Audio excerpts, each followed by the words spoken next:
Of course. No one's gonna miss out on the chance to welcome our heroes back from battle. It's their moment of glory. Kachina's gonna be so flustered. She's never had this many eyes on her before.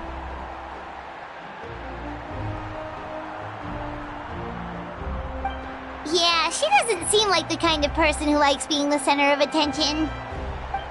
Looks like I'm just in time. Kinich, you're here! Yeah, a commission ran longer than expected, but I made it. I heard about the incident with your tribe, Mualani. Is everyone all right? Yeah, it's all taken care of. Our new friend here's got some tricks up her sleeve, by the way. She's just as strong as Kachina made her out to be.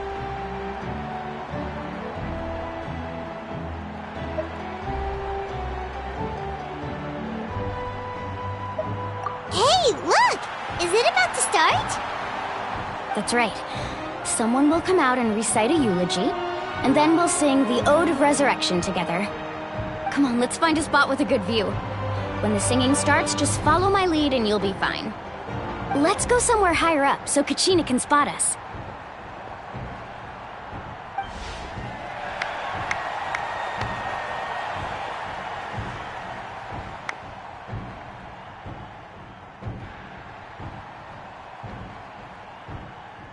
Warriors of Natlan, heed the call of life. We are the inheritors of memory and legend. Those who grew alongside sun and wind. Those who forged our own destiny and future.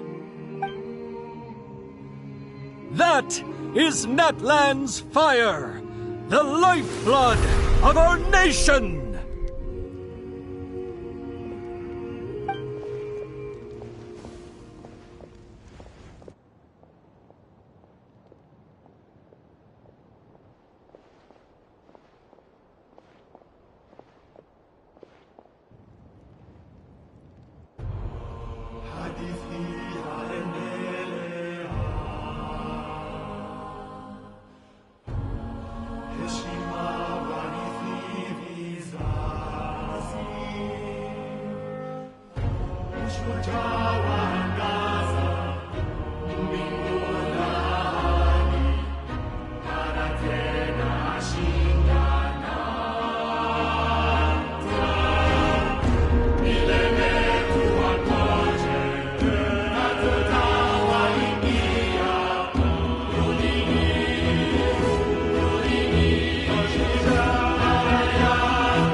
I could not find Kachina within the Night Kingdom, or locate her ancient name.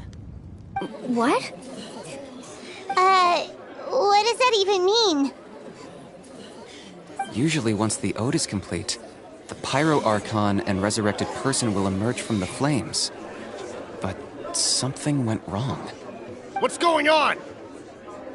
This has never happened before. Well, I think it's pretty obvious. Clearly, the team sent to fight the Abyss didn't win after all. Think about it. The Ode rekindles all victors. We've witnessed it countless times. Since the Archon couldn't find Kachina in the Night Kingdom, that must mean there's more to this victory than meets the eye. Hey! You just haven't gotten over the fact that Kachina beat you in the pilgrimage! Pathetic. The both of you. Your wild guesses are misplaced. We completed our mission. Maybe you did, but who's to say whether that little girl even contributed at all? Maybe she got scared and ran off. Why would the YUB recognize someone like her, even if she was on the winning team? How dare you insult a hero of Natlan like that? Kachina sacrificed herself to repel the Abyss. She doesn't deserve to be subjected to your vile rumors when she's not even here to defend herself. Calm down, Mualani. There's no point arguing with the likes of them. I can't just sit here and let them slander her like that. To insult a hero of Natlan, the person actually has to be a hero. You... Think about it, everyone. Who do you think is really at fault here? A girl who never should have even gone to war? Or the great Pyro Archon? Why would the rules of our nation suddenly stop working? That's true. If she wasn't revived, it must mean she failed to achieve victory. Maybe the YUB interpret victory in different ways? I mean, that girl didn't look all that strong to me.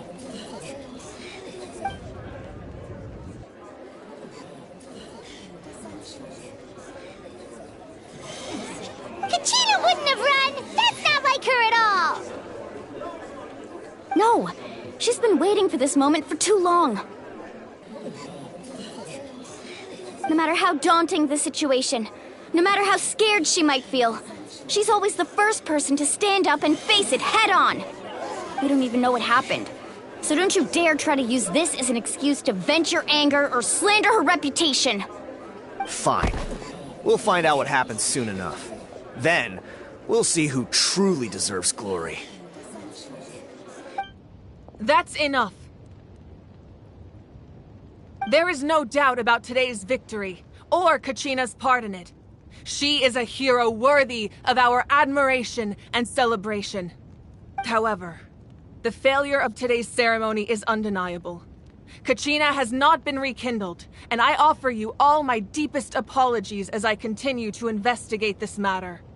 To prevent further casualties, I have decided to suspend the pilgrimage until this matter is resolved. What? No one is all-knowing. No one is infallible, not even myself. But doubt is a means by which we seek the truth, not a weapon we wield against others. I didn't mean it that way, Archon. If there are things you wish to clarify, then ask me directly. Doubt my answer if you wish, but now's your chance. You have concerns? State them. No, of course not. Even though I have said nothing to change your mind, then it would seem the truth never mattered to you at all. That guy doesn't even have the courage to answer the Pyro Archon's question. So much for all that glory talk earlier. I have a question, Archon. My friend Kachina. Do you have any idea where she is? It's extremely important to me. I know you said you were investigating the situation, but I'm sorry, that's not enough. I've already shared everything I know. If you want to learn the truth and rescue your friend sooner, you should join the investigation. So, what do you say? Of course I'll join. In that case, come see me in the speaker's chamber. We should join them. Oh, and if it's not too much trouble, could you drop by as well, Traveler? I'd like to have a chat. Rest assured, everyone, I'll keep the tribal chiefs informed on the progress of the investigation. Once again, I apologize for the outcome of this ceremony. If there are no further questions, let's part for now. Did she just ask us to come along? I believe she did. Let's go. I'd like to know what's going on myself.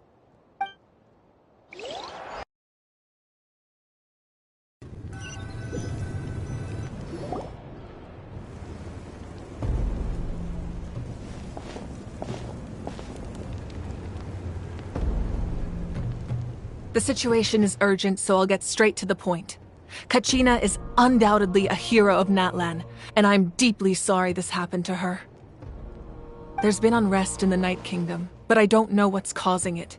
As a result, I've been unable to track down her location. Until we find and address the cause of the unrest, the Ode of Resurrection will continue to be ineffective.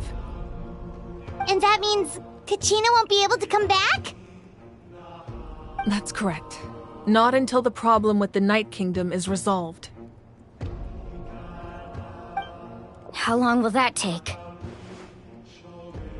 It's hard to say. Kachina always dreamed of fighting the Abyss, of doing her part to defend Natlan. She wasn't afraid of death because she knew, if it came down to it, the Pyro Archon would be there to bring her back to life. Whenever we sat down together, exhausted from training, she would always hum the Ode of Resurrection. She was supposed to come back to us. We were supposed to hug her and celebrate with her and share her joy.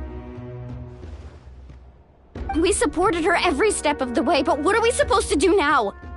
Sit peacefully and wait for her return? Lose ourselves in grief over her death? Tell me, are we her friends? Or her murderers? That's not fair, Mualani. It's all right. I understand your rage and your grief. Kachina's life means a great deal to me, Mualani. Believe me, I want to bring her back as soon as possible. I would give you that peace of mind if I could. But please, hear what I have to say so I can at least give you a broader picture of the issue we are now facing. Considering the recent attack on your tribe, I believe the Abyss has found a new means of undermining the rules of our nation. You mean... The Sacred Flame. The foundation of our resistance against the Abyss. If we continue to hold the pilgrimage and send teams to fight the Abyss, there will likely be more casualties. But if we stop altogether, the Sacred Flame will only grow weaker. The Abyss will scale up their attacks, and the tragedy we saw with the people of the Springs will only be the first of many. If we compare the two choices, the former seems to be the lesser of two evils. Sorry, I know that may sound harsh, but I bear the name Malipo. Weighing the costs is my duty. The raw truth can be cruel. But we need to understand it if we want to approach this rationally. But what would you say, Mualani? This is personal for you, and unlike Kinich, I dare say it's not a simple case of weighing up which course of action is less painful, is it? No. I can't choose between them, and I don't want to.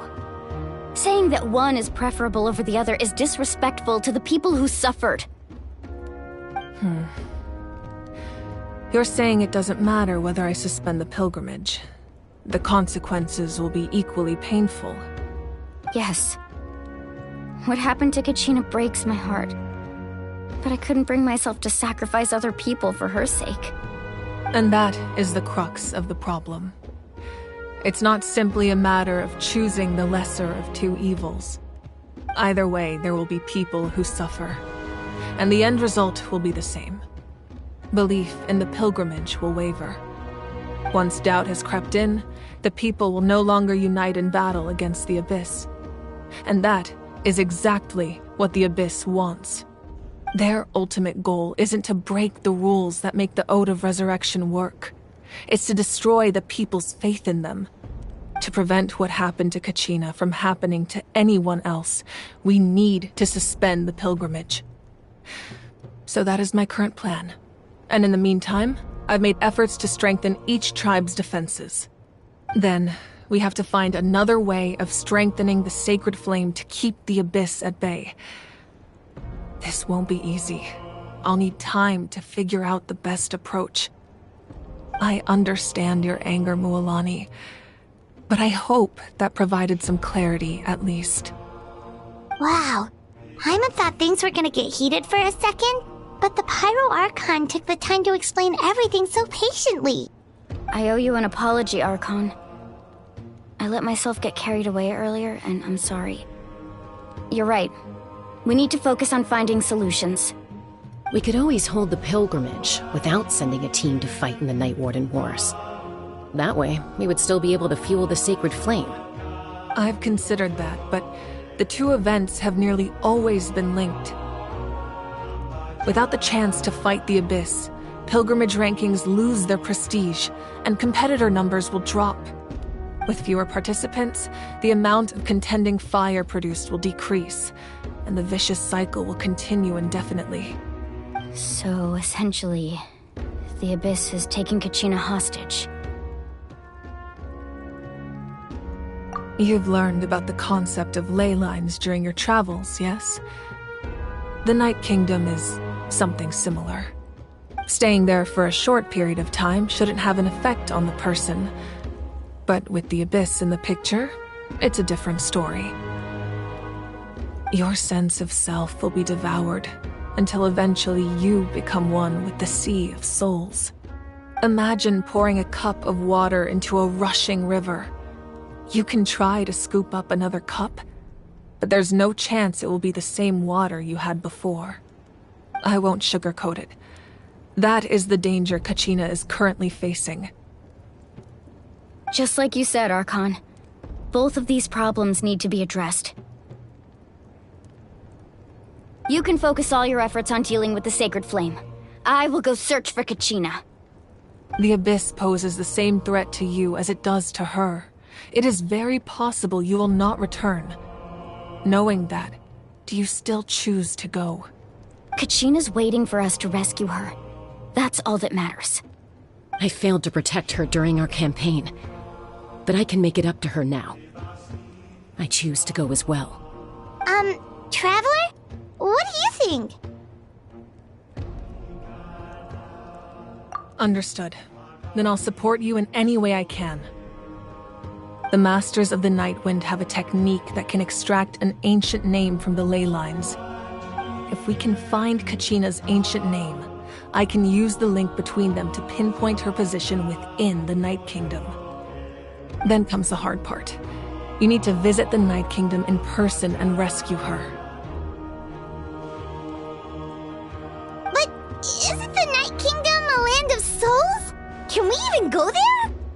Under normal circumstances, only the consciousness can enter. But there is a way to go there in person. However, know that the Night Kingdom will attempt to repel you, and the Abyss certainly won't leave you be. That's fine by me. Same here. Fighting the Abyss is nothing new for me. So, Paimon's the only one who's scared? Well, if you're going, Traveler, Paimon's going too.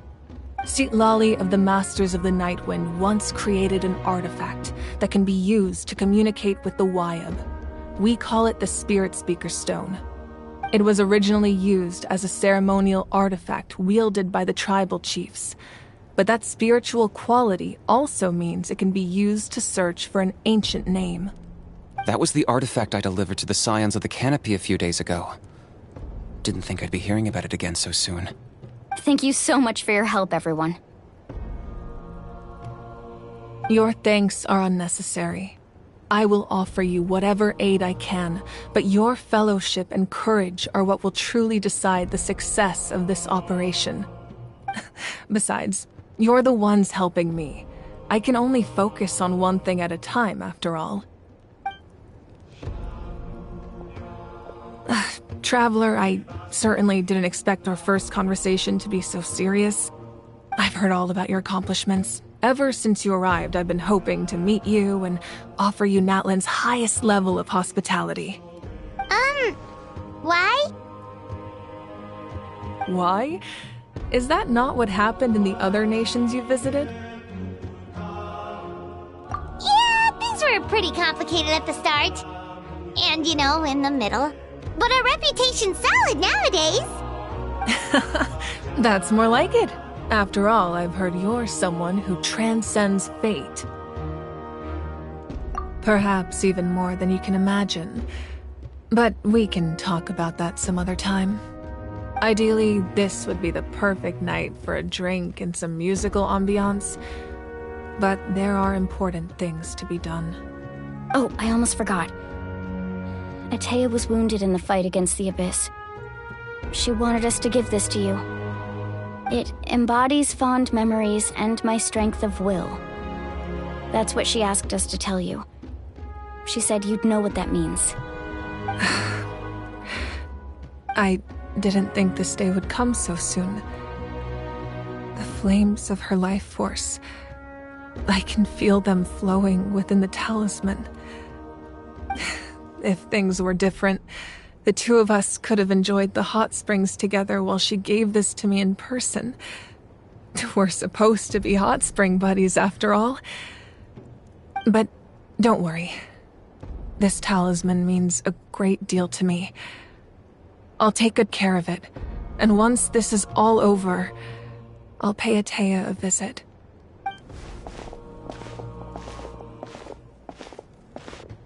You said you didn't want to jeopardize the production of contending fire. But that's not at all why you decided to suspend the pilgrimage, is it? You're right. Even now, the production of contending fire is far from sufficient. The gradual corrosion caused by the Abyss has resulted in a massive shortage of pyro energy, and we're currently at the breaking point. As things stand, the pilgrimage is a lost cause. Suspending it allows us to save our strength to defend the tribes. The Abyss has brought catastrophe to Natlan, and Kachina's disappearance in the Night Kingdom is a direct consequence of that. We can't let the general public know that. No. If the public learned that Natlan's destruction was close at hand, there would be immense panic. But if I said nothing at all, they would have continued to question the integrity of Natlan's heroes. Another simple choice. The latter was clearly the better solution. But you chose otherwise. I have never subscribed to the belief that the right choice is the one with the fewest sacrifices. Let's go. There's still a way for the sacred flame to last a little longer. You mean? Yes. Come with me.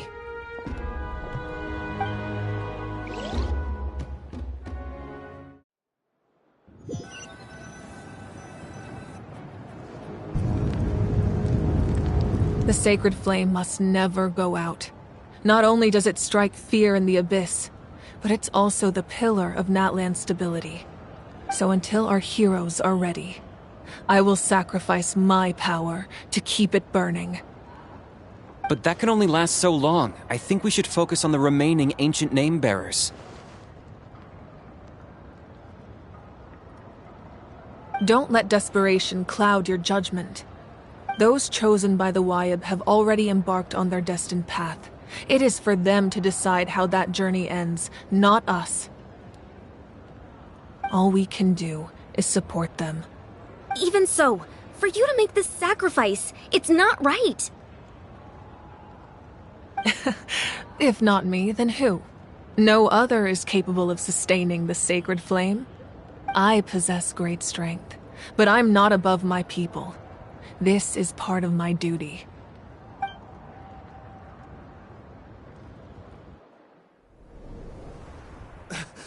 Archon! It's the Fatui!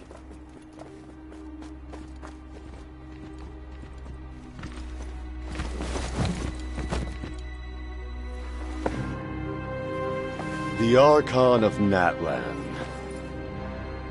A force to be reckoned with. The secret of the ley lines is no secret to me. Long have they been destined for ruin. And since the oath made 5 centuries ago remains unfulfilled, what use is the Gnosis in your hands? I don't know what you mean. But it sounds like this is about more than the Tsaritsa. In times of crisis, someone must pick up the mantle of salvation. Your plan has reached an impasse, and now it falls to me to create new rules for Natlan. But before the dawn of a new age, the old must be destroyed.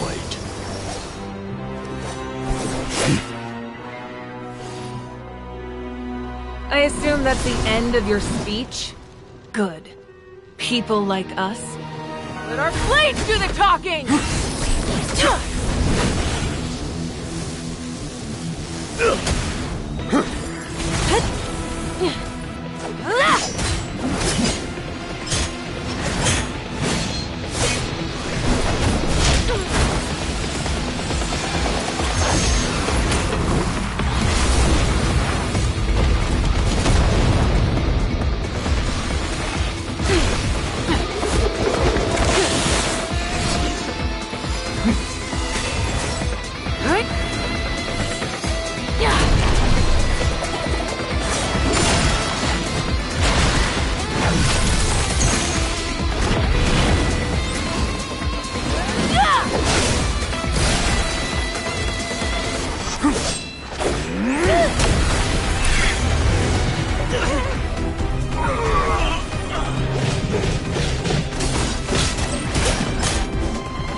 Masters of the Night Wind.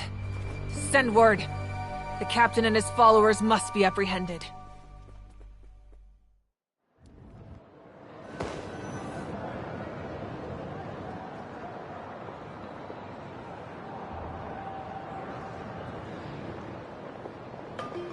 Are you alright, Archon? He was a formidable opponent. Exactly what I would expect from the first of the Fatui Harbingers. I never imagined someone could match you in combat. If the Tsaritsa sent him here, why would he bring up what happened 5 centuries ago? Yeah. And how much does he know about Natlan? The Harbingers are all driven by their own personal goals. The only purpose that unites them is collecting the Gnosis. But I'm sure the captain has his own reasons for being here as well. Whatever his motive, we should shift our focus to the Fatui. If they attack again, and we're not prepared, we're done for. No, we're running out of time. The wound I inflicted should hold him back and weaken him for the time being. Besides, I'm sure you noticed, the power that came to his rescue just now came from the Masters of the Night Wind. In other words, there are traitors among us. Not necessarily. This could prove to be a very valuable turn of events. When we exchanged final blows, I sensed an unusual presence within him. I'll need to investigate further. Kinich, Go to the Masters of the Night Wind and look into who could have aided the captain. Speak to Seat Lali. She should know. Of course. I'll head out right now. Do you still intend to... Yes, but fear not.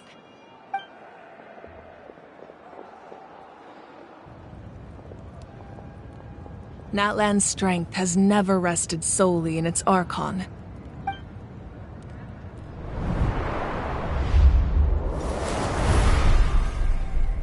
Together we foresaw the only path that leads to our nation's future. We must trust in that vision now.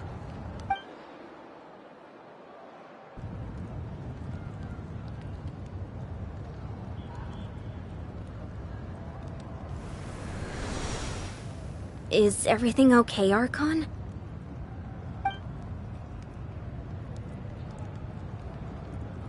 Completely fine. Just lamenting the fact that I never got a picture when I could still turn my hair into flames.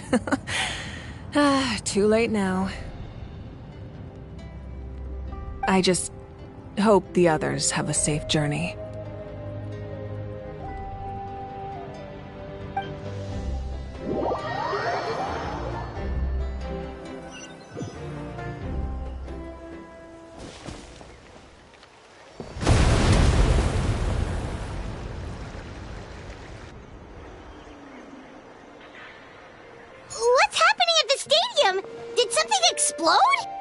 It feels like the Archon unleashed her power. She must be fighting a formidable opponent. Should we go back and check what's going on? Have faith in the Archon. She wouldn't lose in a one-on-one confrontation. Once we find Kachina's ancient name, we'll head right back. Okay, let's just keep climbing. Everyone really hopes nothing goes wrong.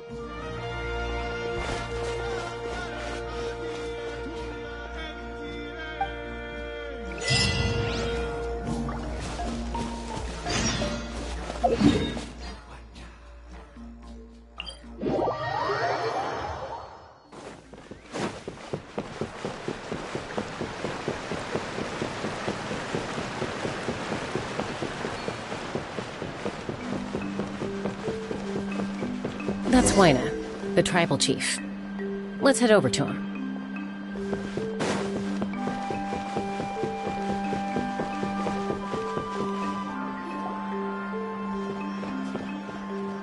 Chaska. Nice to see you again, Wyna. I'm afraid we don't have time for pleasantries, so I'll get right to it. We're here for the Spirit Speaker Stone. Whoa, hold on a second. At least tell me why you need it first. My friend Kachina is trapped within the Night Kingdom. We need the stone to find her ancient name and rescue her. Rescue her? From the Night Kingdom? That's right.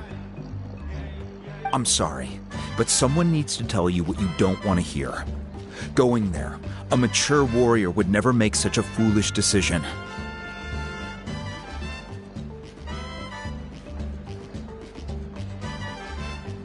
The nature of battle is unpredictable. You never know how it's going to end. Losing a friend is tragic, but when that happens, the best thing you can do is focus on how to prevent further casualties. I appreciate what you're trying to say, Chief Wyna. But if the price of maturity is abandoning a friend in need, I'll choose foolishness any day. If Kachina's still holding on, then so will I. I thought you might say that. Is something wrong, Wyna? This doesn't seem like you. Life isn't complete without taking risks. That's always been your mantra. It's nothing. The Night Kingdom is a dangerous place. Can't blame me for checking if you were up to the task. If you're that determined, far be it from me to stop you. Here's the stone. Keep it safe, okay? It's not like we have a spare. Thank you. Huh. Seems like you two go way back. But aren't you from the Flower Feather Clan, Chaska? Oh, Chaska's a peacekeeper, so she's famous throughout the tribes. She's always the one people call to resolve conflicts, so we slowly got to know each other that way. Her younger sister Quichi's always hanging around our tribe, too. She's helped us out a lot in the past. Oh, you have a younger sister? Yes, I'll introduce you to her sometime. But let's get back to business. Wayna, how do we use the stone? As you probably know, your intended destination is completely different from the real world. The Night Kingdom is like a river flowing with concepts, and the ancient name you seek is like a tiny fish swimming downstream. In that sense, the stone is like a fishing boat drifting down the river, but the boat alone isn't enough. You need a fisherman experienced enough to steer it in the right direction. We couldn't do that ourselves? With a little practice, I'm sure you could. You have the strength and the talent. If you want to make sure this works, though, I could recommend someone to you. Who? Vichama, a legendary warrior and scout from our tribe. He's got a keen eye and a well-honed intuition. Even his ancient name means to seek. If you're fishing for a name, you're gonna want him on the boat. Vichama? Why does that name sound familiar? He's one of Auntie Atea's hot spring buddies. I've heard stories about him. Where can we find him? Ever since Malco passed, he spends most of his time gazing out at the scenery from the cliff tops. Follow the path that way, and I'm sure you'll find him. Thank you. We'll go look for him there. Good luck. I hope everything goes well.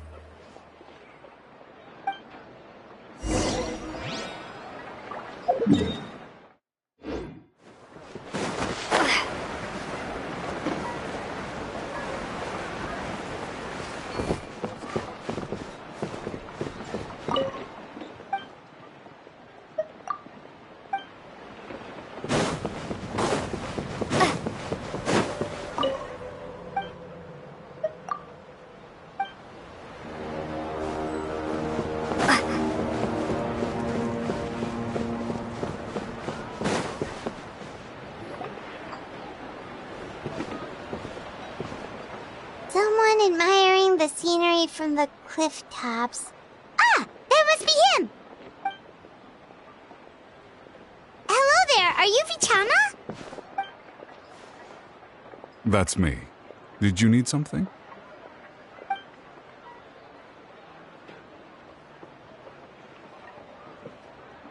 What?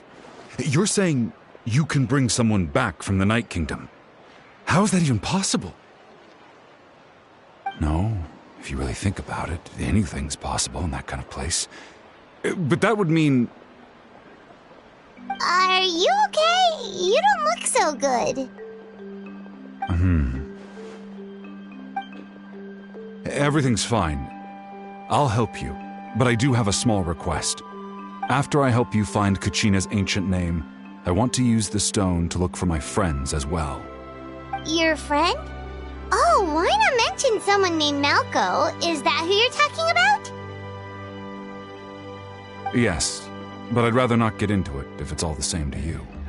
That's not a problem. We agree to your request. Yeah. Since you're helping us find Kachina's ancient name, it's only right that we return the favor. Then we're agreed. Can I have a look at the stone?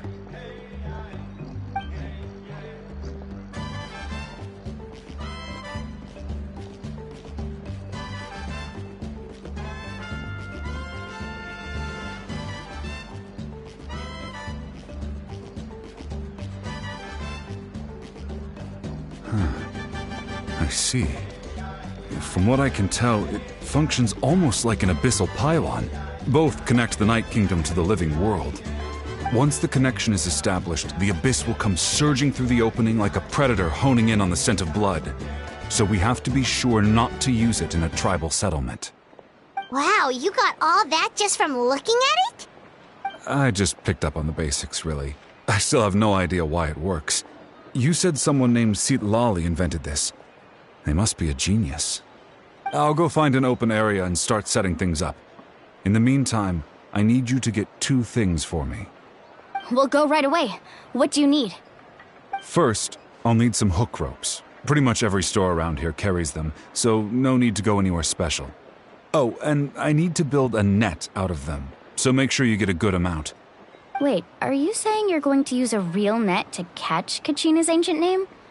How does that work when one's tangible and one's not?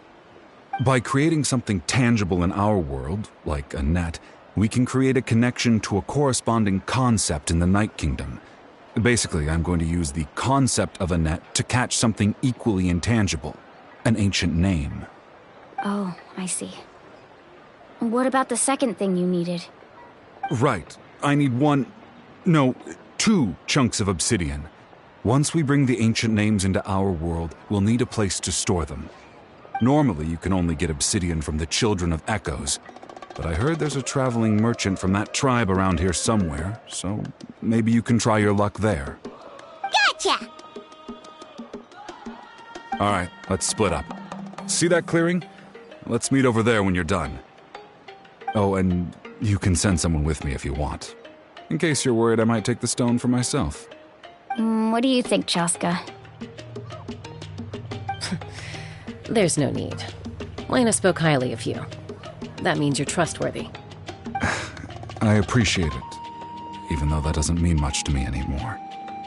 Anyway, it'll take some time to set everything up, so no need to rush. I'll see you in a bit.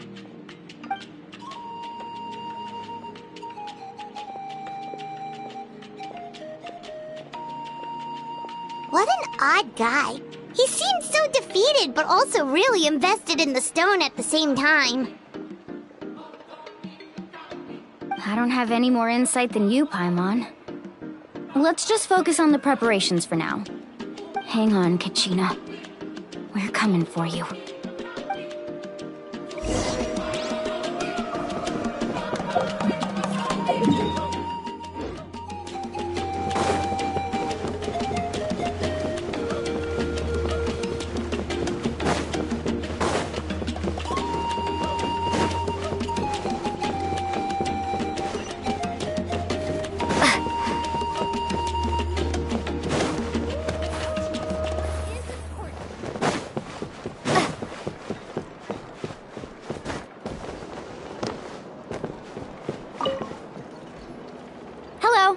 Do you have any hook ropes for sale?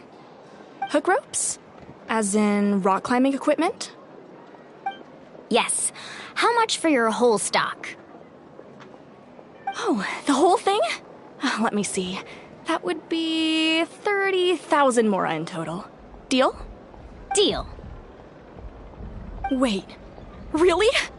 What, you want me to drive down the price? We just need these as fast as possible. Thanks. Oh, no problem at all. I'll even pass along some information on the house. These ropes are usually used by rock climbing enthusiasts. If you want to learn, Roka's the person you want to ask. All right, that's everything. Here you go. Now we need the obsidian. Let's go talk to the traveling merchant Bichama mentioned.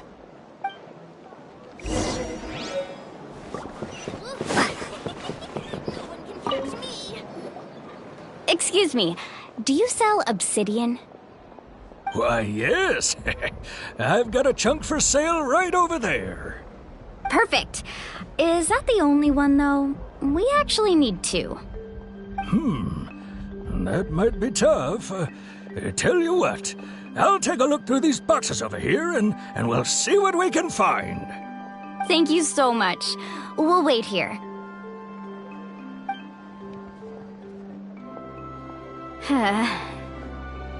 Relax. Everything's going according to plan. I know, it's just... I could tell Bichama feels the same way about his friend that I do about Kachina. I hope this chunk of obsidian isn't the only one. Kachina always carries all sorts of shiny stones with her.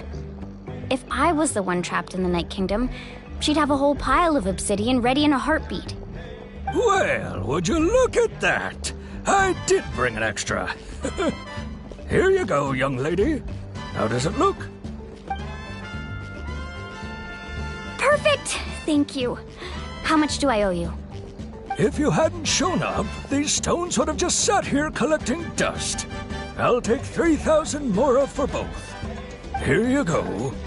By the way, I heard you mention Vichama just now. You running an errand for him, then?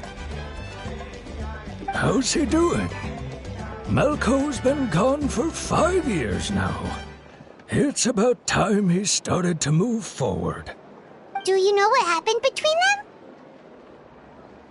I heard about it in passing while I was out drinking one night, but I don't know all the details. Vichama and Malco grew up together, and even made a name for themselves together.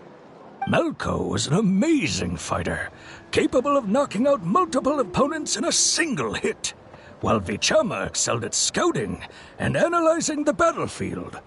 The two made an excellent team, and managed to beat back the Abyss several times. 5 years ago, they both emerged triumphant in the pilgrimage, and were placed on the same team to fight the Abyss. But on the eve of battle, the Abyss launched an attack on their tribe, and Vichama suffered an injury to his leg while attempting to rescue someone. Then what happened? The team agreed that he couldn't fight the Abyss in his condition. Vichama didn't argue. He knew going to the front lines with an injured leg would make him a burden in battle. So they raised the issue with the Pyro Archon, and she agreed to let him stay behind. It's just, Malco and the others ended up facing hordes of abyssal monsters in numbers that far exceeded anyone's expectations. The team made an error in judgment, and they fell to the onslaught. Vichama went into a deep depression after that. He blames himself for everything. Oh, you're not wrong. But it's possible he chooses to blame himself. Not because he did something wrong, but because he wasn't able to do anything at all. I've tried convincing him to move forward, to stop dwelling on the past. But the shadow of Malco's death hangs over him still. The Abyss has caused so much suffering, and some wounds never heal. I wish there was something he could do to make himself feel better. But anyway, that's the gist of it. Maybe you could help him talk things through sometime. I would really appreciate it.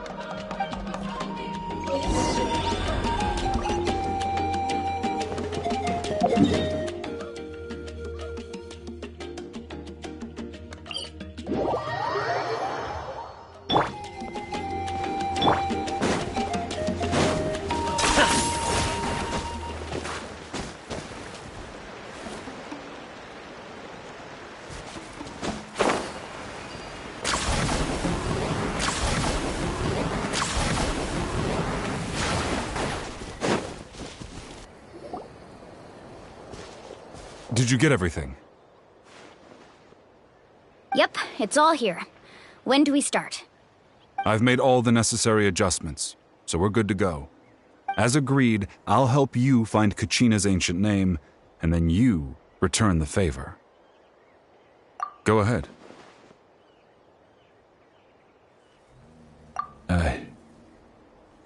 Yes. After Malco fell, I scoured the battlefield to see what happened. It turned out he wasn't bested by some impossibly powerful foe.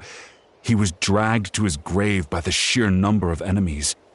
If I had been there, I would have been able to sense the danger. I could have warned them not to advance. I've always blamed myself for what happened. But when you told me about Kachina, I realized there's a chance Malco might also be alive, fighting for survival in the Night Kingdom. But that happened several years ago, right? The Pyro Archon said all life within the Night Kingdom eventually becomes one with the Sea of Souls. There might not be much hope, but I still have to try. Malco and I promised each other, even if we never managed to root out the Abyss for good, we would fight together until the end. All right, let's get to it. I'll start searching for the conceptualized version of Kachina's ancient name. If you see any fragments scattered around the area, please collect them.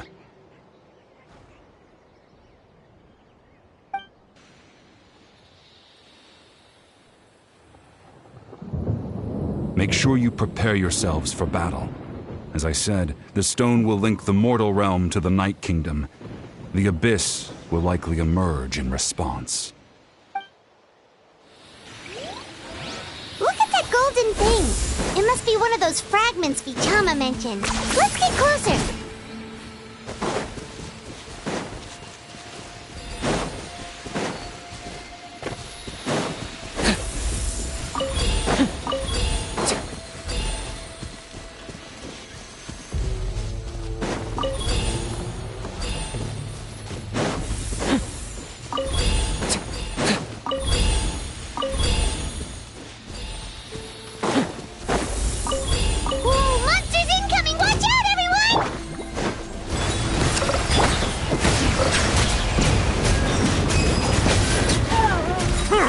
Let the mighty be humbled!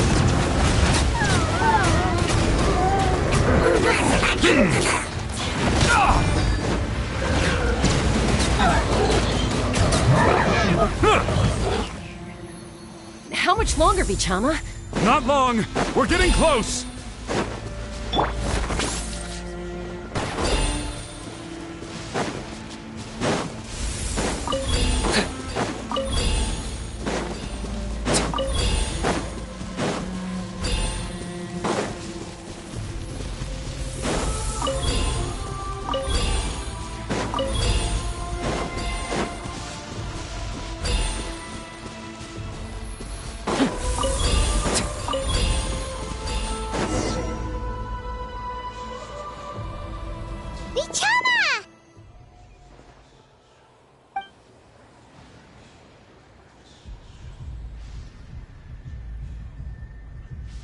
Quick! Take it!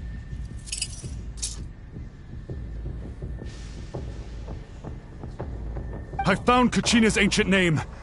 Hang in there, Malko. Just a little longer. Something's not right. The power of the Abyss is getting stronger. The Abyss is corroding his body. Vichama, you can't keep going. You'll die. I should have died 5 years ago. I just need a little more time. Please, I'm almost there. Thank you.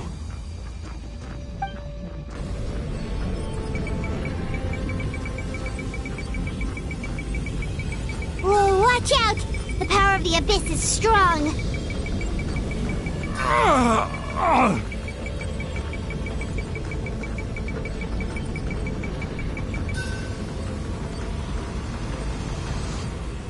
This power. Hanging in there? Malko. No! Why can't I find him? Why? We can't wait any longer. Pull him away from the stone, Mualani. I already tried, but the power of the Abyss has him in a chokehold. It's like he's tied to the stone with an invisible rope. In that case, we have no choice. I'm sorry, Sea Lolly. Get back! Chaska, wait!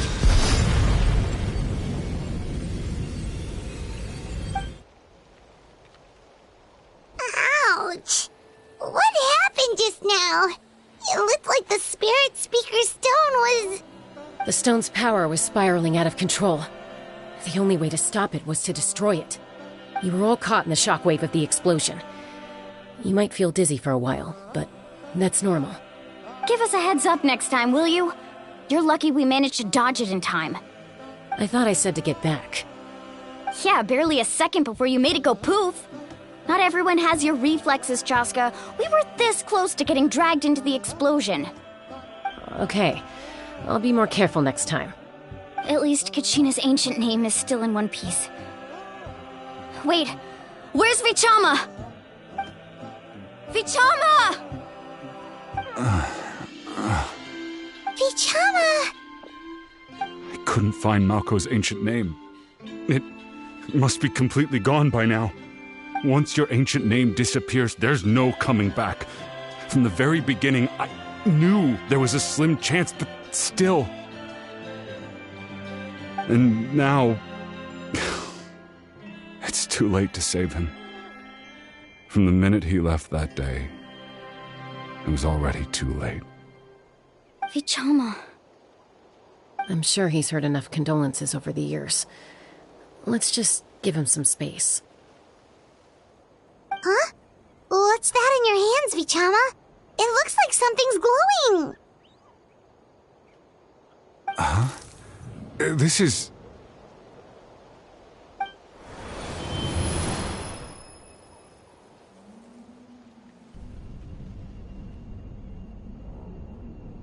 Hey, Malco.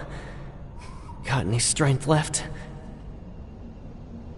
Not enough to swing a sword, but to say a few last words?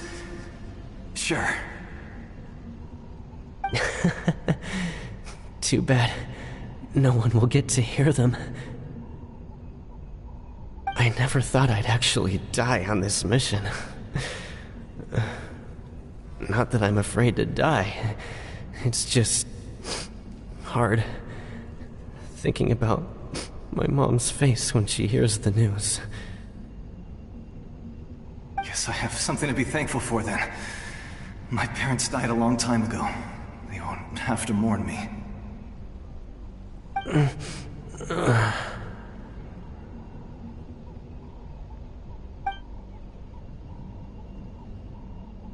Pisak! Always had to beat me at everything, didn't you? Right to the end, you were never one for goodbyes. Maybe you're right. Maybe no one will get to hear our last words. But just in case... Vichama, I'm so glad you didn't come with us. Don't be sad. Just keep on living. For the both of us.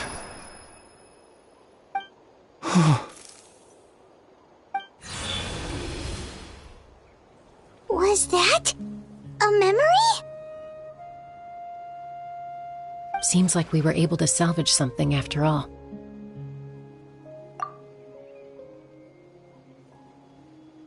Of course. Seeing him, hearing his voice again, it makes me unbelievably happy. But it also brings with it an even deeper pain. A deeper pain? Why? Malco was always the type to put on a brave face. But in that memory just now, his hands were shaking, and his smile was forced. For all these years, I regretted not being able to fight alongside him to the end. And now I know, at the end of his life, he was thinking the same thing. Vichama. I'm fine. Actually, I heard Chief Wyna wasn't really on board with your plan to go to the Night Kingdom. When you asked for my help, I hesitated too. I knew helping you find your friend's ancient name meant leading you one step closer to danger. But I also understood why you had to try. Everyone has regrets in life, but not everyone gets the chance to make up for them. Once allowed to fester, guilt strips us of our most valuable qualities as warriors. In that sense, we might as well choose the braver path from the very beginning. If I could do it all over again, I would have followed Malco to the front lines no matter what. Even with an injured leg, there were still things I could have done.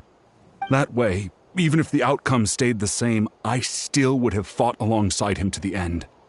There are critical junctures in life, and if you don't seize the chance to act, there's no going back. That's something I had to learn in hindsight. But you're still at the crossroads of your journey, so I hope you can walk away without regrets. Thank you, Vichama. I feel even more determined now. Kachina will come back to us. I'll make sure of it. I promised I would find her, and I intend to keep that promise. That's good to hear. Strange. My body, it's... Once abyssal corrosion enters the body, a portion will fuse itself to your internal organs. Even though the Traveler possesses powers of purification, the corrosion can never be fully eradicated. Thanks to her, though, you are only briefly exposed. Slowing your breathing and controlling your emotions should help you keep the symptoms in check.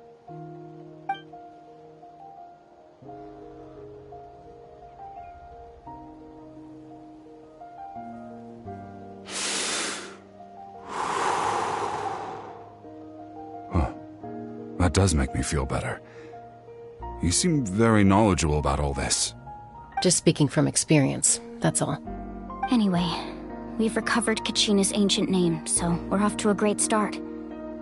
Let's get Vichama back to his tribe and tell Wyneth the good news. Oh, and apologize for destroying the Spirit Speaker Stone. We had no choice, though, so he'll probably understand.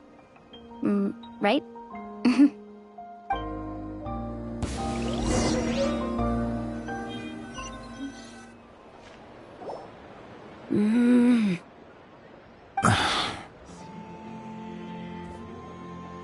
Koichi, are you really gonna just stand there like that? I don't know what you want from me. I think you know exactly what I'm trying to say, Uncle Wyna. I can hear it in your voice. Honestly, it's just one thing after another with you two. They're back. Koichi? What are you doing here? Don't play dumb with your own sister. You know exactly why I'm here. My apologies, everyone. I just need to borrow Chaska for a few minutes. You come with me.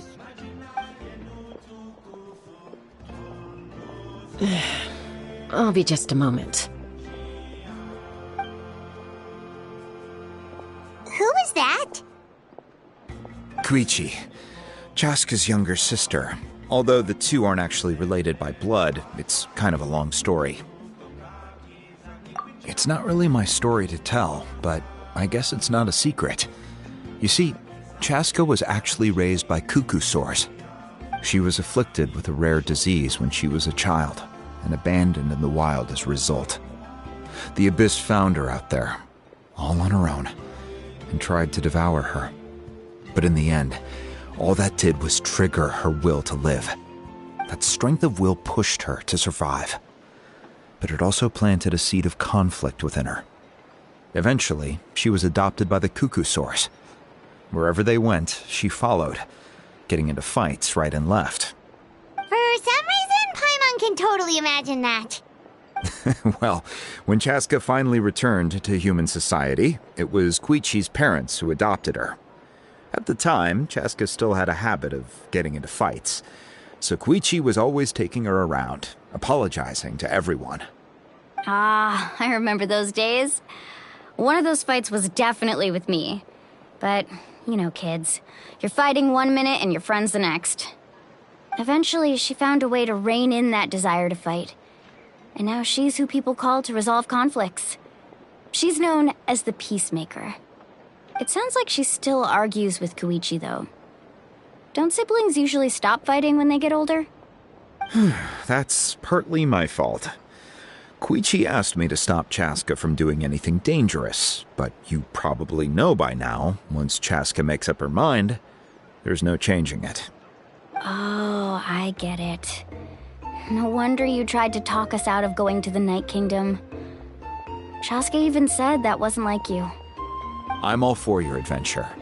You need to take risks when you're young, because by the time you're my age, you couldn't attempt something like that even if you wanted to. Better try now than live with regrets later. That's what I say. Still, I can understand where Koichi's coming from. In the end, nobody wants to sit back and let a loved one put their life on the line.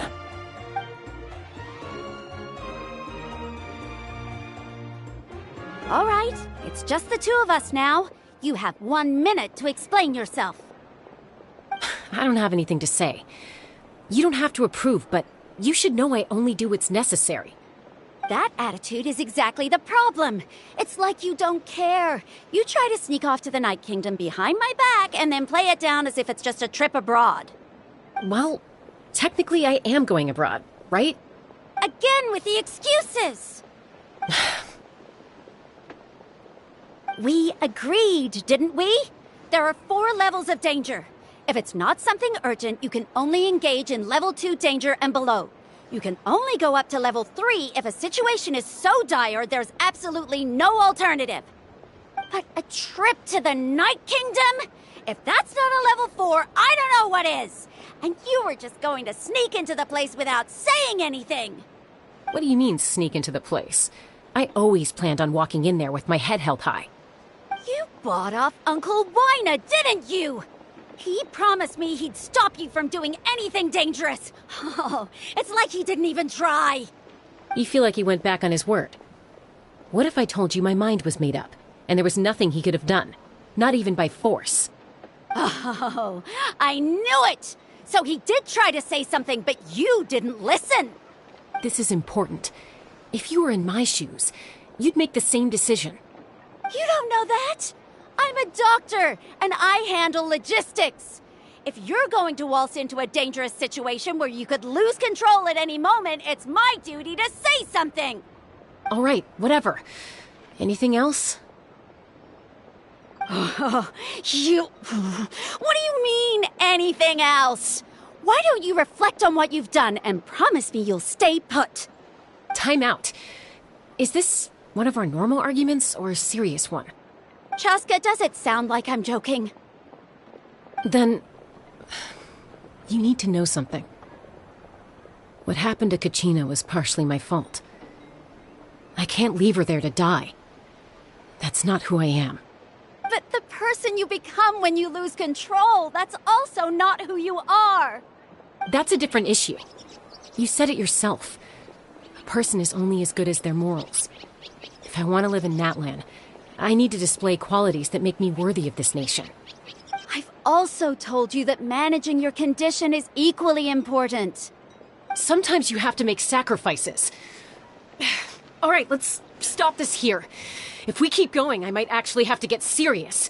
And I think Wyna prefers his roof attached to his house. Is that a threat? That sounds like a threat to me. Koichi! Younger sisters are supposed to listen to their elders. So, you're really going to go, no matter what I say? I'm supposed to be your sister. Then support me. I'll be back. All you have to do is wait. Chaska. So, that's it. Why'd you have to turn out to be so darn annoying?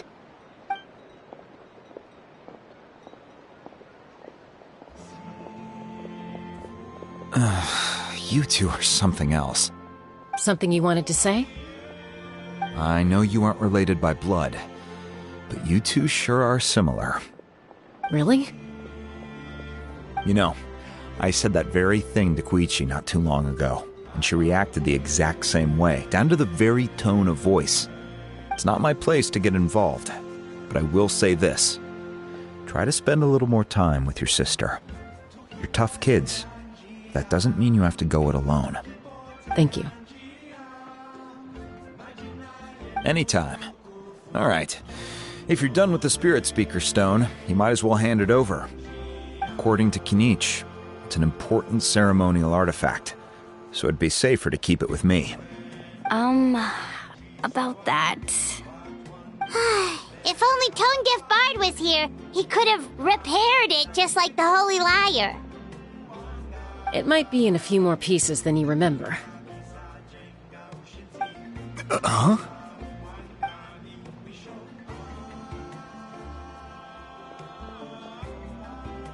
I see. Sounds like it was an urgent situation. If someone's life was on the line, then you had no choice. Still, Citlali's going to be a nightmare to deal with now that you've broken her stuff. I'll explain everything to her later. Stay safe out there in the Night Kingdom, okay? I'll wait here for your safe return.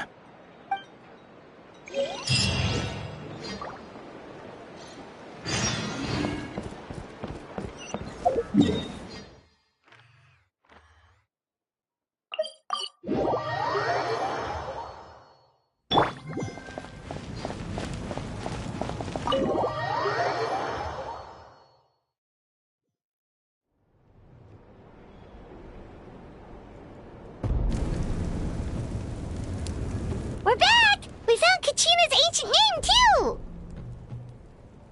Well, it's fairly complicated. Let me give you the condensed version. The Fatui again? We can't go anywhere there without them causing trouble. But what if the Fatui finds out you've lost your power? Won't they try to take advantage of the situation? That's why it has to be our little secret. No one else can know, or we're asking for trouble. Look, I wish I could offer you some sort of consolation, but I won't lie to you. With multiple factions closing in, there's nothing comforting about the situation we're facing. Still, all you need to do is focus on your goal. You can leave the complicated matters to me. I can also step in on the Pyro Archon's behalf. There's a limit to what I can accomplish, but I'll help you however I can. There's no need to be so modest, Dion-san. Your incredible strength has long been a well-known fact. You're the pride of your tribe. Archon, I'm sorry about before. You have so much on your plate, so much that you have to worry about. But all I could do was focus on my own feelings. You have nothing to be sorry about. We all get overwhelmed by our emotions, myself included. Your reaction to Kachina's disappearance, I understand that feeling very well.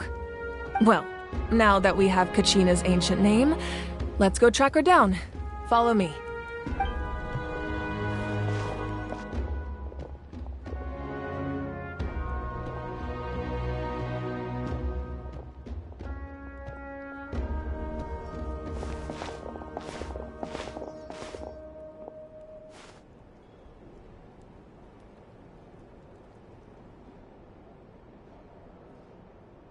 What is this place? Hey, isn't that Atea's talisman? Good eye. This is where I store all the various mementos I've collected. Whoa. I've never seen this place before. There's so many things in here. It looks like there are items from every tribe. Collecting them must have taken a lot of effort. I suppose you could think of it as a hobby of sorts. In Natlan, everyone grows up listening to the stories of heroes, and physical items do a far better job of preserving those stories than our own memory. Now, I still have some preparations to make for the ceremony, so feel free to take a look around in the meantime. If you're curious about an item, I'm more than willing to tell you about its origins. All right, we'll have a look.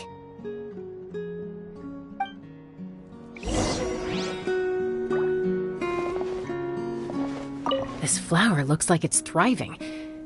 You must be good at taking care of plants, Archon. This fishing basket looks familiar.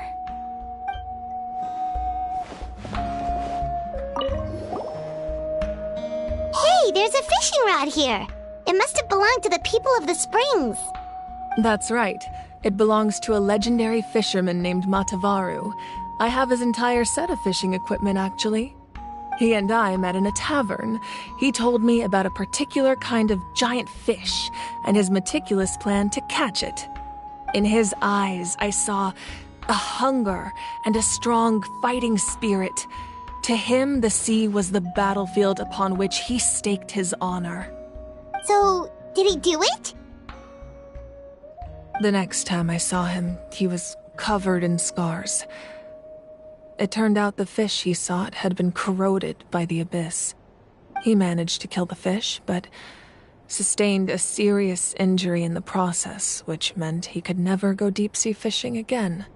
Can a fisherman claim victory if he fails to bring back his catch?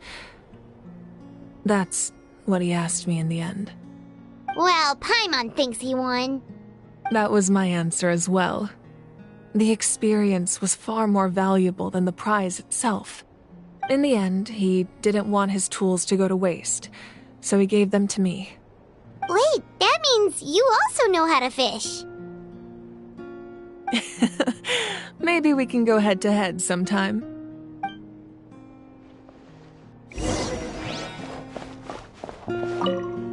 Make sure to handle everything with care. This cup, for example, it's heavier than it looks.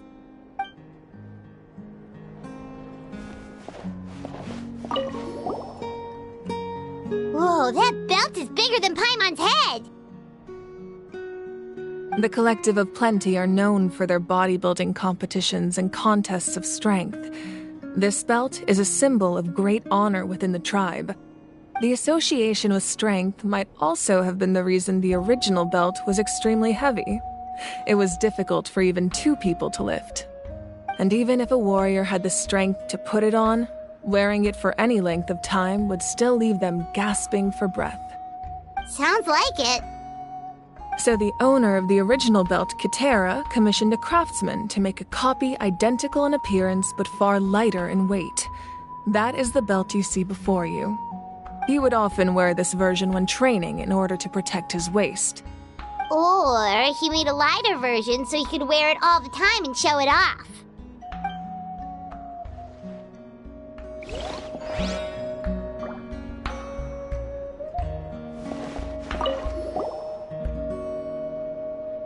There are so many jars and potions around here. Do they have anything to do with alchemy? No, those belong to the Masters of the Nightwind. They're ceremonial tools used to amplify the ability to communicate with the Night Kingdom and the Wyab. Yamaya is an expert in this field, and she taught me a lot. Even though she appears stoic and serious, she actually has a keen sense of humor. The tools you see here are quite traditional. Her students found them outdated, so she passed them on to me. The contents of the jars aren't all that special. Oh, except the big jar in the middle. That's what she really wanted to give me. Ooh, must be something really cool. What's inside? Grape juice. Huh? It's quite tasty, although probably expired by now.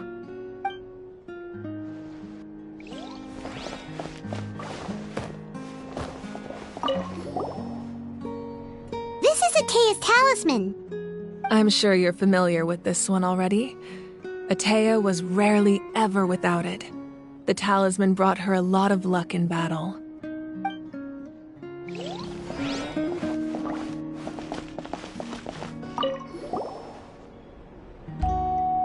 Whoa, this weapon is huge!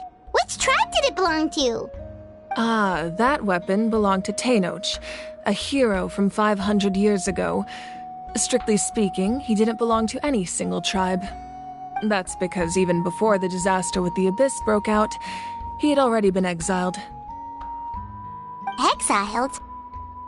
It was a punishment imposed out of necessity, but he accepted it all the same. He believed it was what he deserved. When the Abyss attacked, the tribes found themselves in urgent need of a powerful figure to lead them into the battle, and there was no one more courageous or resolute than him. He united the 6 tribes and accomplished great feats throughout the war. Ultimately, he perished, and because he had already lost his ancient name, the Ode of Resurrection was unable to bring him back. And so, he was laid to rest, alongside the countless warriors and civilians who lost their lives, buried in the soil of his native land. Wow, he sounds like a true hero. Indeed, even now his story is told throughout the land.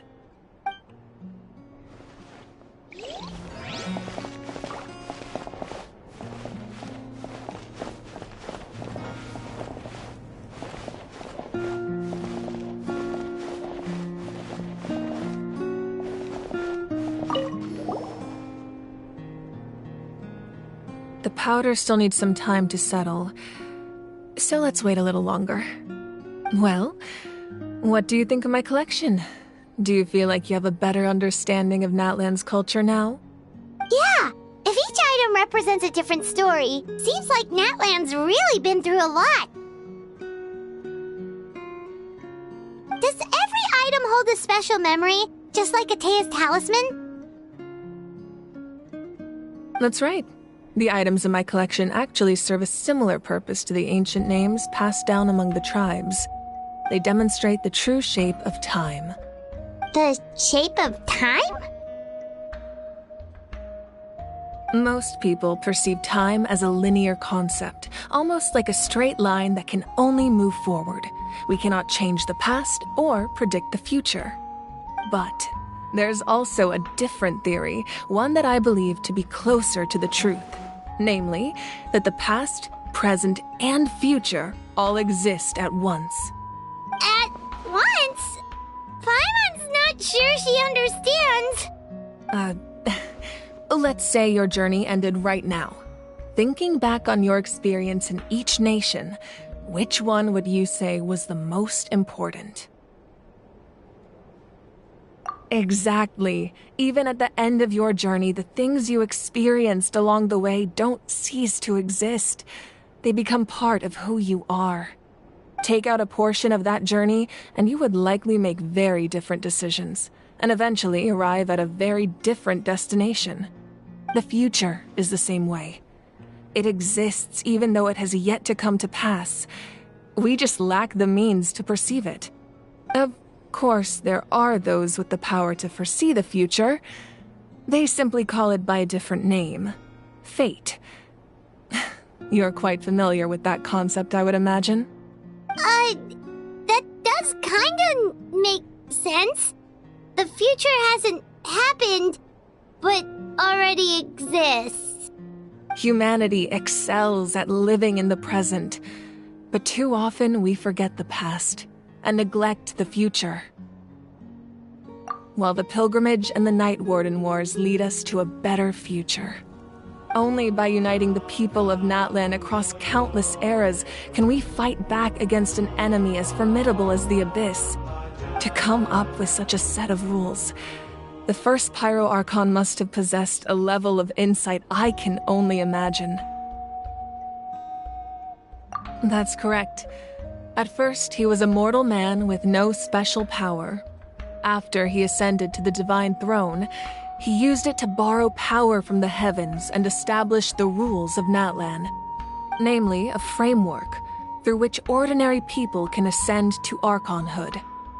By holding the pilgrimage, we're able to determine the strongest among us. And when that person ascends to the Divine Throne, their inner flame will awaken. In addition, the sacred flame will grant them significant knowledge and memory of this land. After all, that's how I came to know everything I just told you. So, it all comes down to the power of the Divine Throne and the rules. Wait, is that a family portrait? Yes. That's my mother, father, younger sister, and the little saurians we raised. I turned a piece of my dad's leather armor into a canvas and commissioned a famous artist to paint our likeness. Your sister is so cute! It looks like the two of you are really close. Paimon was having a hard time thinking of an Archon as an ordinary person, but seeing this portrait, it kind of makes sense now. It really doesn't look like there was anything special about you before. Oh, wait, is Paimon allowed to say that? A little late for that question, don't you think? Sorry! Paimon's so sorry! Paimon's mouth works faster than her brain sometimes! It's all right. I'd never get upset over something like that. No matter what others may say, my past is a precious part of my identity. I'm forever proud of the life I used to lead. Becoming the Archon doesn't mean you sever ties with your family. The position just comes with a lot of responsibilities, so it impacts how often you get to see them. My father made the most delicious stew, so my sister would often bring me a large pot of his cooking, and we would sit on a blanket and eat it together. One time, we didn't close the door securely, and the saurians we were raising ran into the room and knocked over the entire pot. My sister immediately burst into tears. The two troublemakers were going for the meat, but when they saw my sister's distress, they froze on the spot. I still remember the way they laid there, sulking like a pair of children, even after making such a mess. It was frustrating, but in the end, all I could do was comfort my sister and move on. Wow.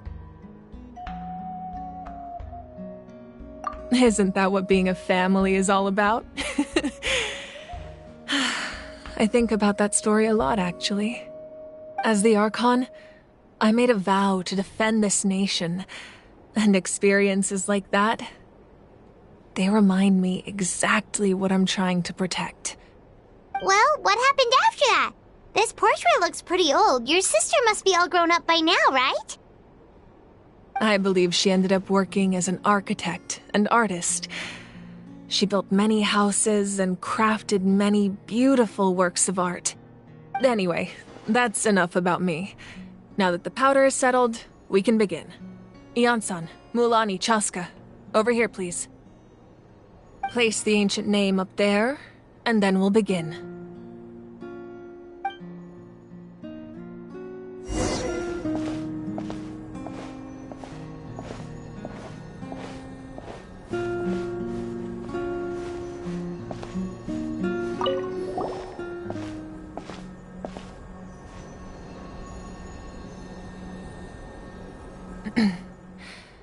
Surely as the echoes of life resound through heaven and earth, so too shall our stories remain eternal. Ancient name, take us to your fated bearer. Allow her to answer our call.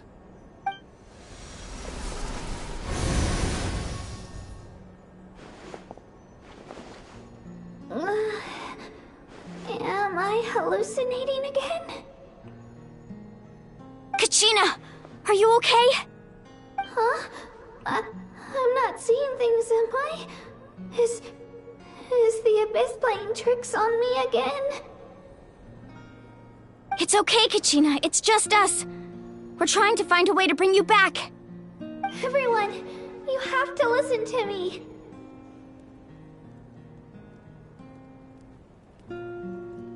I've been investigating the Night Kingdom this entire time, and I figured out what's wrong. The Wyab is being affected by the Abyss. I was waiting for the Wyab to send me back, but then this really strong monster came in and it almost killed me.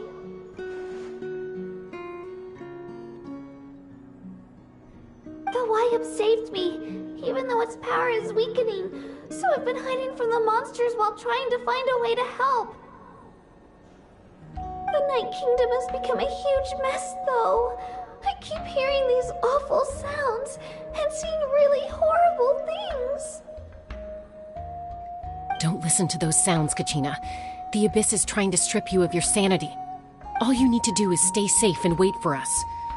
We'll be there shortly. It's okay.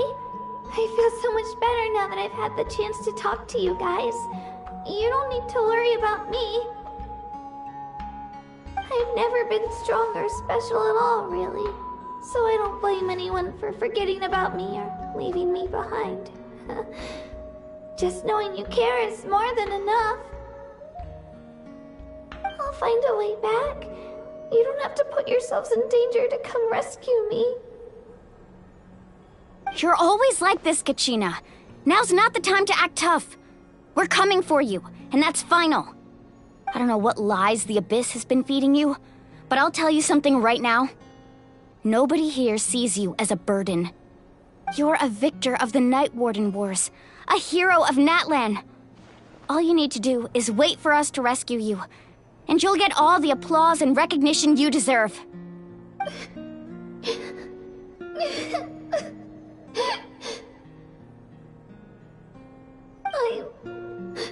I'm really scared. Everything's so dark and creepy here. And I want to go home. Still, I don't want you to put yourselves in danger because of me. I don't want to hold anyone back ever again. All you need to do is place your trust in us, just like you always have. No one fights alone. We're not leaving you behind. Not ever. Yeah, we're so close. We can't call it quits now. Thank you. Be careful. Looks like we've lost contact. Now comes the most dangerous part. You have to traverse the Night Kingdom in your physical form. This entrance to the Night Kingdom was left behind after an abyssal invasion. Even a brief amount of time inside could expose you to corrosion. I know. I'm prepared for that possibility. All right. Then I wish you all the best. I'll tell Koichi to be ready just in case. She's very experienced in dealing with abyssal corruption. That face you just made. Don't tell me you two got into another argument. No, I just feel bad for creating more work for her. I'll go with them too, Archon. The more people, the stronger the party. Thank you so much for your help, everyone. It really means a lot that you're willing to brave these dangers with me. And there's no time to lose, so let's get going. Now that I've lost my power, I won't be able to provide much practical support. But I can still keep an eye on the situation from here. Eon-san, I know it's unlikely, but if you encounter a situation you can't handle... That won't happen. I hope not.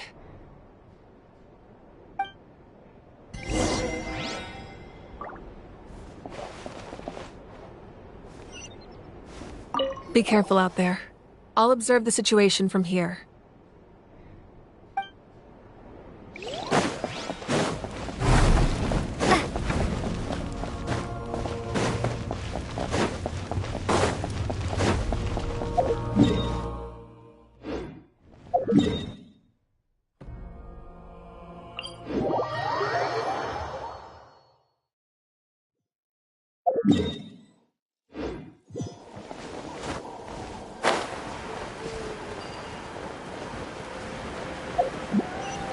Okay.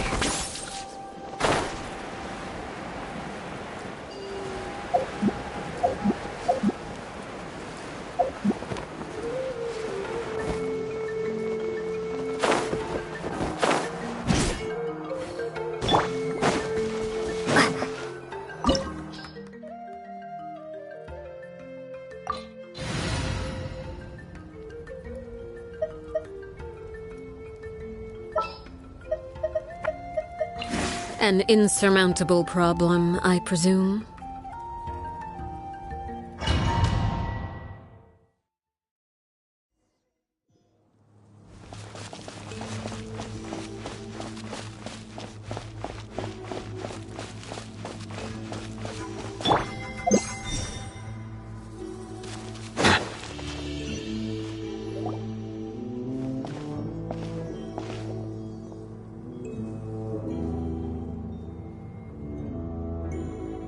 So we're underneath Natlan right now?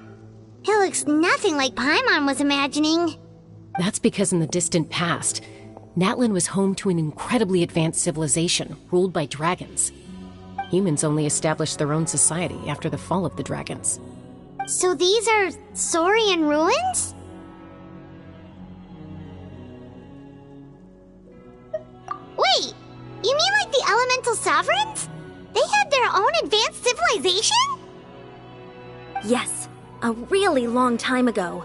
Very few records have survived until now, so no one really knows what the devices here are for. These ruins have been abandoned for a long time, but with the recent increase in Abyss activity, the installations around here have somehow been activated again. So what you're saying is, we're not in for an easy trip to the Night Kingdom. No. It's going to be obstacle after obstacle from here on out. Why are you all laughing like that? It's creeping Paimon out. It's the pre-adventure excitement kicking in, right guys? Of course. I'm eager to get started. Then let's go. We won't let anything stand in our way.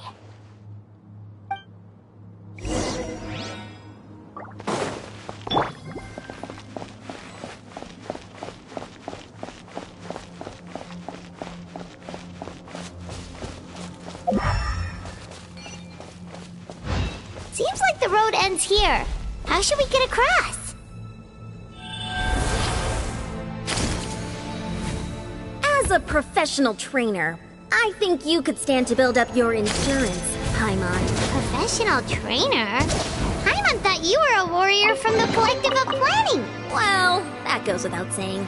But I actually work as a sports coach. I provide professional guidance for many of Natlan's popular sports. And I don't just mean physical training. I design nutrition plans as well. Ah, so basically no sugar, no soft drinks, no grilled meat. Yeah, we'll be here all day if you list them out one by one. It's much faster to just focus on what's good for you. Such as? Vegetable juice. Want some? You know, Ian-san, Paimon feels like the two of us might not see eye to eye.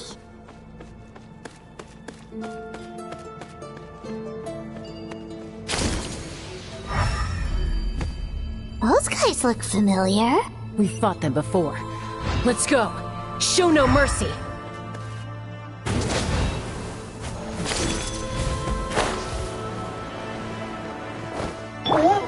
Settle down.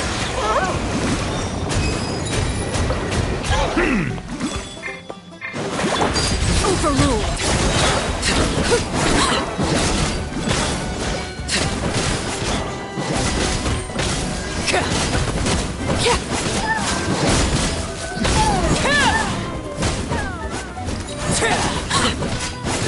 Laid bare.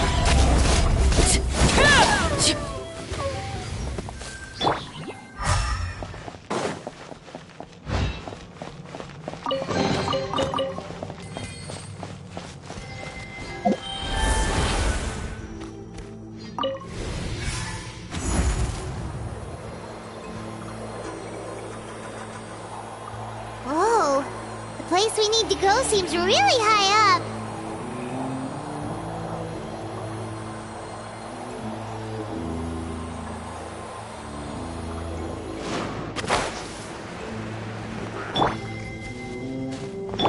Strike a pose! Overruled.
Silence!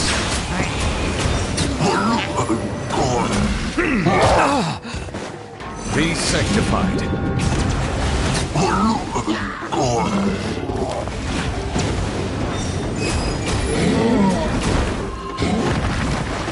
Settle down.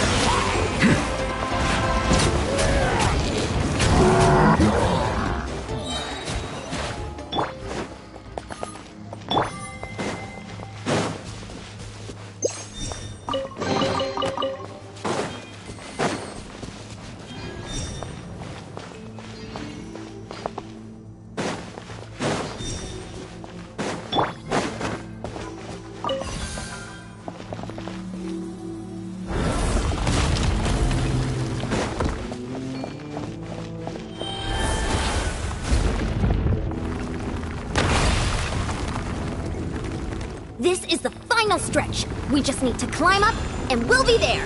Nothing to it. Easy for you to say.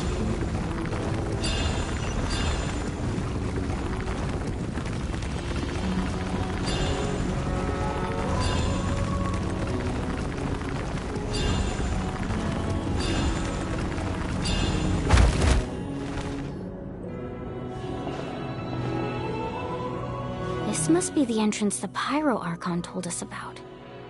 The one ripped open by the Abyss. Yes.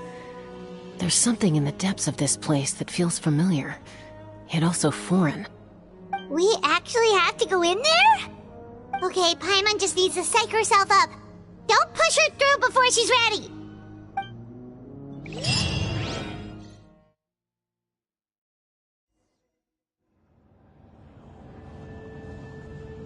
Hey! You don't have to drag Paimon! You're pulling too hard!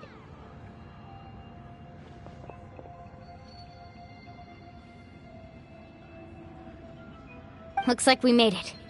This is the Night Kingdom.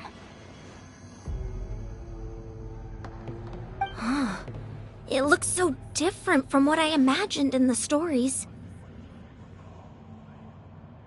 That overflow of energy is probably what trapped Kachina here in the first place. From this point forward, everything we know about the real world no longer applies. Anything can happen here.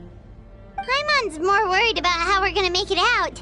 We obviously can't go back the way we came. Do you see that patch of light on the ground? It's shining down from that fissure in the sky. Oh yeah, right in front of us. So that's coming from up there? Oh, it's so high up. Did we really fall that far down? Just like I said, our real-world knowledge doesn't apply here. We fell all this way, yet came out completely unscathed. If this was the real world, we'd have to climb our way back up to the entrance. But here, all we have to do is stand underneath the light and offer a prayer. That's it?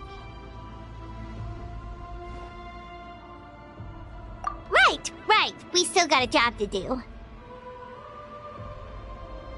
So that means all we need to do is find Kachina and bring her to this location. Exactly. This light is streaming in from the real world. It's a link between the two realms. The terrain looks difficult to navigate, and the visibility's not great either. How are we supposed to find Kachina in these conditions? Yeah, these floating black things don't look super friendly either.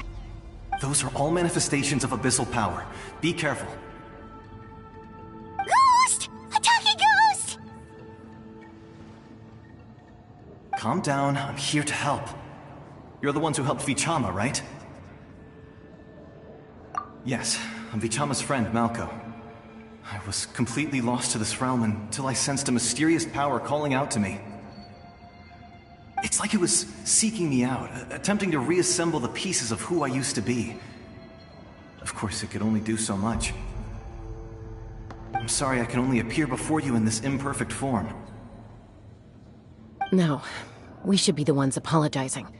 If the Spirit Speaker's stone hadn't become corrupted by the Abyss, we could have done much more. But we had to destroy it. Otherwise, Vichama and his tribe would have been in danger. Of course. Thank you for protecting him. I never imagined that, even after all these years, he'd still take such a risk for me. Under the power of the stone, it felt like our souls were connected. Turns out even our regrets were exactly the same. Whether in triumph or death, you want your best friend by your side. Exactly. That may not be in the cards for us, but it's not too late for you. You're looking for a young girl from the Children of Echoes, right? She's being chased by an embodiment of abyssal power. I'd like to help her while I'm still in this form, so follow me.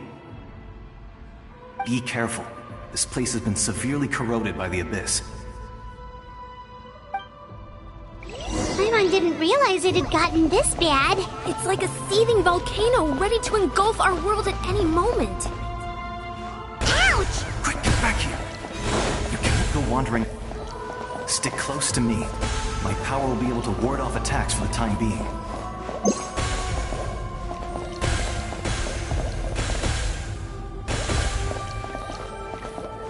I won't be able to keep this up.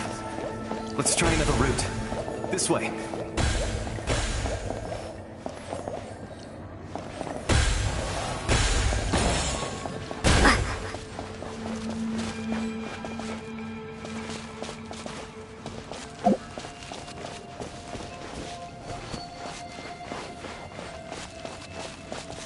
Not good. More monsters. We shouldn't waste our time on them.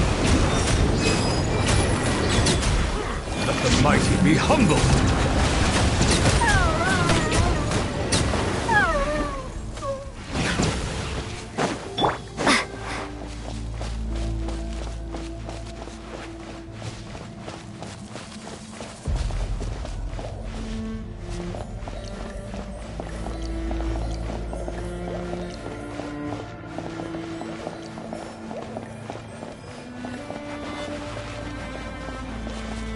Oh, Paimon can't see It's easy to get lost here. Just stick close.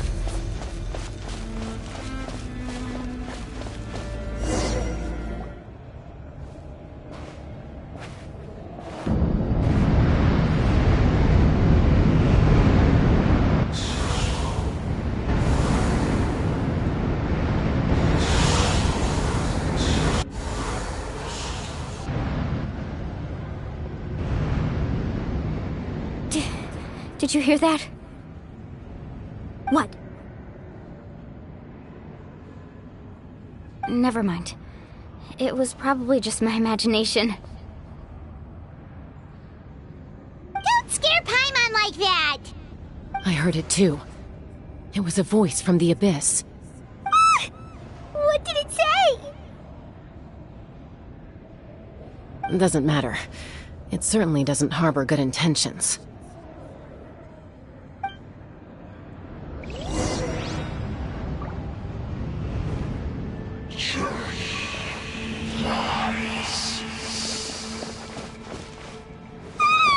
Paimon just heard it too!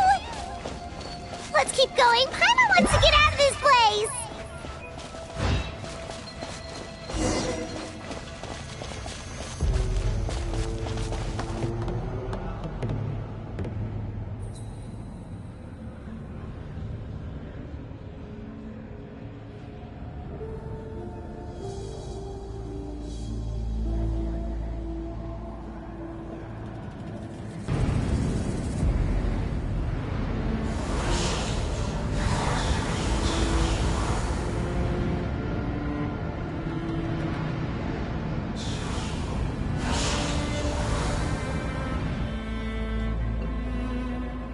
We're here, Kachina! Oh, honey? You made it! Looks like our reunion will have to wait until we take care of these monsters. Good idea. Let's go!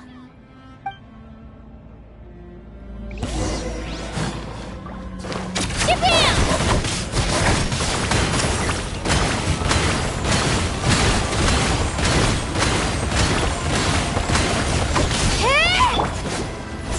Bow your head.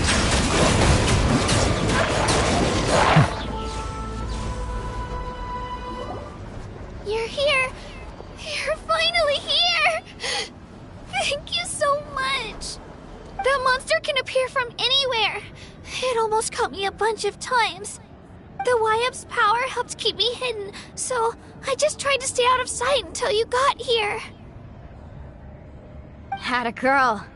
You did so well. And most importantly, you weren't hurt. Should we start heading back then? Actually, I have a request. Will you come visit the Wyab with me? I can't exactly put it into words, but something's wrong with the Ode of Resurrection. And I know it has something to do with the contamination from the Abyss. That was the Pyro Archon's theory as well. Everything we've seen here certainly seems to back it up. In the Night Kingdom, there are 6 main totem poles representing the Wyab of each tribe. You can think of them like the body of each Wyab. Additional totem poles, like the ones around here, serve as proxies to which the Wyab can extend their consciousness. There are countless proxies scattered around the Night Kingdom. Through them, the Wyab can extend their consciousness over the entire realm and track down souls no matter where they roam. But if a proxy were to become severely contaminated, then a soul could become lost within the Night Kingdom.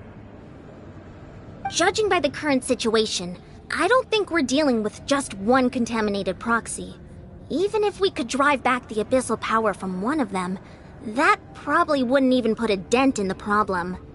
Still, we can't just leave the Wyab to suffer. It's protected me this whole time.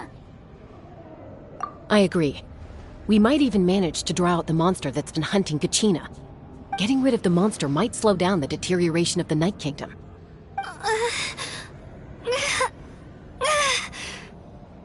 Kachina? What's wrong? Nothing. Just a headache. And that voice again, telling me to abandon the Wyab and leave this place. Maybe we really should leave. Kachina's already been here for too long. No, I'm fine. I don't plan on listening to that nonsense. I can hold on. Just up ahead. I'll lead the way. Besides, I can still fight, so please, help me out a little longer. Listen to me, Kachina. We'll come with you, but that's because we want to help the Y-Up, not because we have something to prove.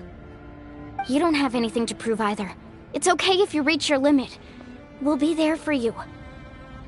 All right. The sooner we get this done, the better.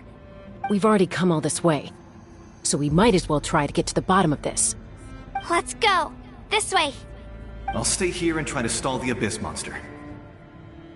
All by yourself? That's too dangerous! It's all right. I may not be as strong as that monster, but I'm definitely more familiar with the area. Besides, I don't have much time left. If you're anything like my friend, I'm sure you're not particularly fond of goodbyes. So go. Achieve your goal, and return to the world where you belong. Thank you for everything. You're a true hero. Thank you. No one fights alone.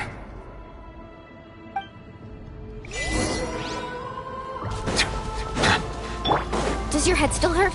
Let me help you walk. I'm fine. You should know I'm made of stronger stuff than that.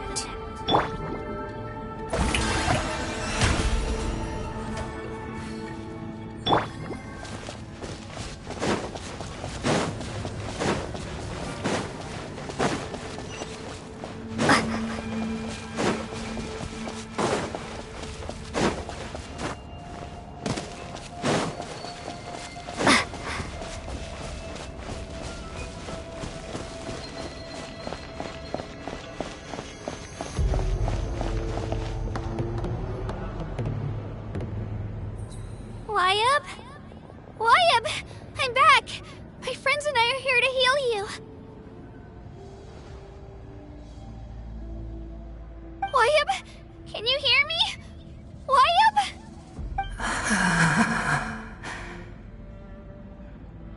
So we were right.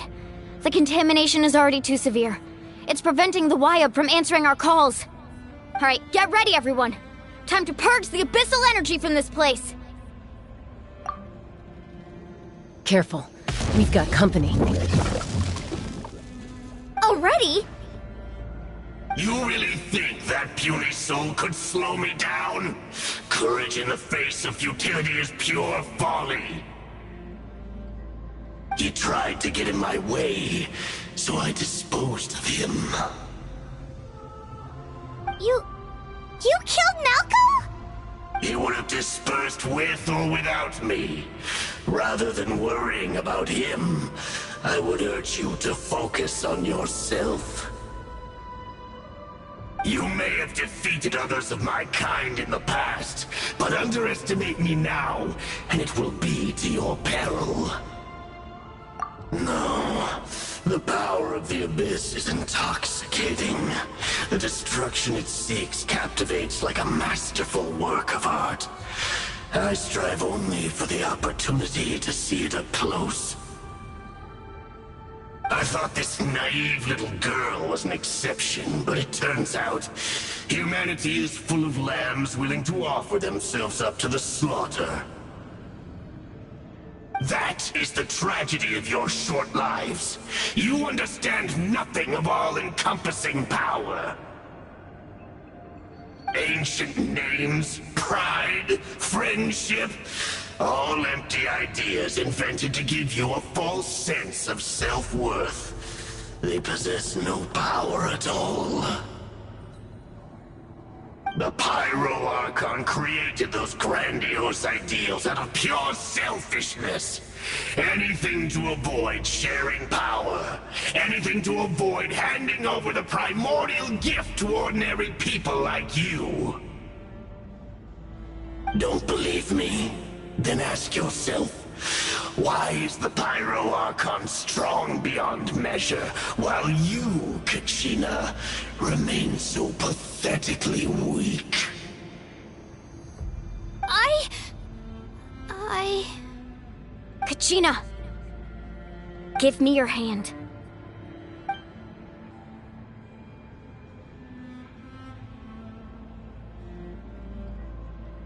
Feel that?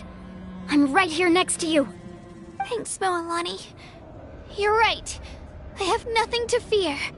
Because I'm not alone anymore. You're right. Maybe comforting ideals don't have any power. But you also couldn't be more wrong. You've never had to work for your own strength, so you will never understand the true source of our power. What? The courage we have to stand before you and not back down? It comes from our friendship. The power lies not in the ideal itself, but in our commitment to upholding that ideal, and in our decision to stand together and fight! Well said! Let's go, Kachina. It shouldn't take more than 2 of us to handle an enemy like this. Sorry in advance, but you deserve what's coming to you! There aren't many in Natlan who can beat us when we're together. It's time he got a taste of that kind of power. From the ashes to the power. Carving Wave! Right here! Hear the inferno! Drilling dip! Let's shred, Darcy!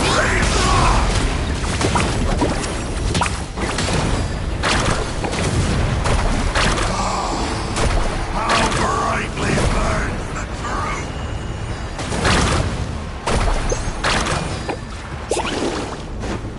Off we go. Right here! Let's go, Twirly! Woohoo!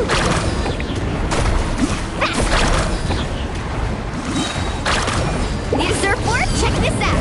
Best of luck! Go! Off we go.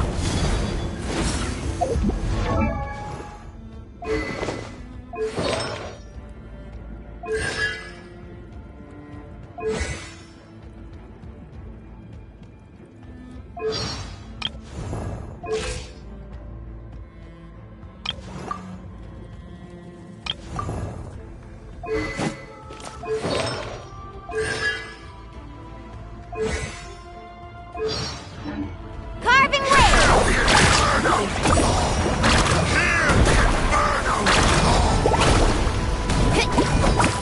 Right here! The flames of redemption!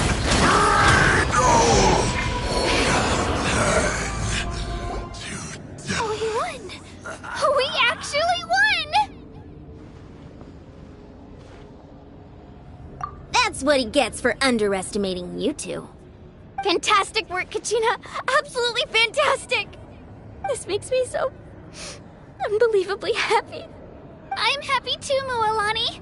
Together we really are unstoppable!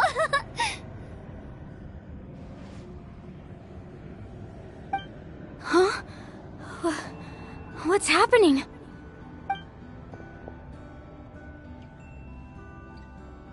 My ancient name is glowing? But I thought I didn't bring it with me! It's probably a projection from the real world, but that doesn't explain why it's glowing all of a sudden. Wait, does that mean you're...